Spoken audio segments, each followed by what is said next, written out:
સુરતના હીરા ઉદ્યોગમાં મંદી છે અને તેના સાઇડ ઇફેક્ટ પણ જોવા મળી રહ્યા છે. તો ઉદ્યોગમાં ભારે મંદી વચ્ચે સુરત શહેરના મૈધરપુરા પોલીસ મથકમાં 2 હીરા પેઢી સાથે 91 લાખ રૂપિયાની છેતરપિંડીની ફરિયાદ નોંધાઈ છે. પૂજા ડાયમંડમાંથી 26.49 લાખના હીરા 3 દલાલ લઈ ગયા, જ્યારે શિવમ જ્વેલર્સનો કર્મચારી 65 લાખના હીરા લઈને ફરાર થયો હતો. જો કે જીમિત કુમાર, ઉદ્ધવજીભાઈ કુકડિયા, જૈનેશ ભાદાણી, હર્ષિલ મેઘજીભાઈ કાકડિયા, વિપુલભાઈ વિઠ્ઠલભાઈ પટેલની ધરપકડ મૈધરપુરા પોલીસ દ્વારા કરવામાં આવી છે. આરોપીઓ વિરુદ્ધ પોલીસ સ્ટેશન ખાતે અગાઉ પણ ઘણી બધી આશરે ₹50 લાખ જેટલાની છેતરપિંડી અને ચીટિંગ કરેલાની અરજીઓ આવી છે. જેથી આ આરોપીઓને સાથે રાખીને જ્યાં ઓફિસ ધરાવી ધંધો કરતા તે હીરા બજારની જગ્યાએ પોલીસ દ્વારા તપાસ કરવામાં આવી હતી.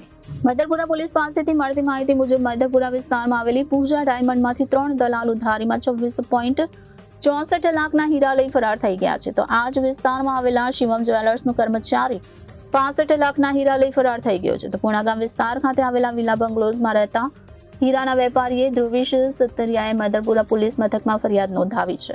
તેઓ હીરા બજારમાં પૂજા ડાયમંડથી હીરાનો વેપાર કરે છે. આરોપી હીરા દલાલ જીમિત ઉદ્ધવજી કુકડિયા તેમની પાસે આવ્યો હતો અને તેમને હીરાની મોટી કંપનીઓને રેફરન્સ આપી આ કંપનીઓ સારી પેઢી હોવાનું જણાવ્યું હતું, જેથી તેઓ તેમની સાથે ધંધો કરવાની તૈયારી બતાવી હતી.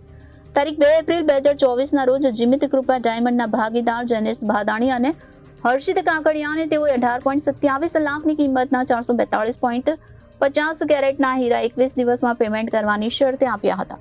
તારીખ 17 એપ્રિલ 2024ના રોજ દલાલ જીમિતે હીરાના વેપારી વિપુલ કાકડિયાને 8.22 લાખની કિંમતના 104.26 કેરેટના હીરા 21 દિવસમાં પેમેન્ટની શરતે આપ્યા હતા. જોકે પેમેન્ટની શરત હોવા છતાં બંને પાર્ટી નાણાં ચૂકવ્યા ન હતા અને હીરાના વેપારી સાથે ઠગાઈ કરી હતી.